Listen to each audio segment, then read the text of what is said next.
জাপানের ইতিহাসে প্রথম নারী প্রধানমন্ত্রী হলেন সানায়ে তাকাইচি। এতে করে তাকাইচি সাবেক প্রধানমন্ত্রী শিগেরু ইশিবার স্থলাভিষিক্ত হলেন। ভোটাভুটির পর মঙ্গলবার ২১ অক্টোবর জাপানের পার্লামেন্ট তাকে নির্বাচিত করে। দ্বিতীয় দফার ভোটে উচ্চকক্ষে ১২৫টি ভোট পেয়েছেন তিনি। সাধারণ সংখ্যাগরিষ্ঠতা অর্জনের জন্য যা প্রয়োজন, ভোটের চেয়ে ১ ভোট বেশি।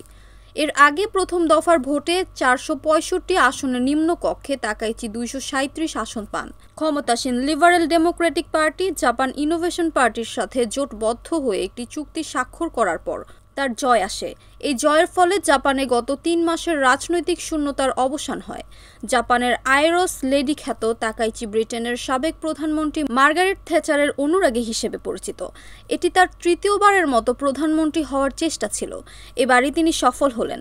তবে তাকাইচির দায়িত্বভার নেওয়া সহজ হবে না বলে মনে করছেন বিশ্লেষকরা। গত ৫ বছরে এ নিয়ে চতুর্থবারের মতো নতুন প্রধানমন্ত্রী পেল জাপান।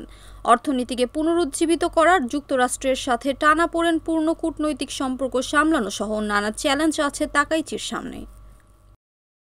NNTV news desk.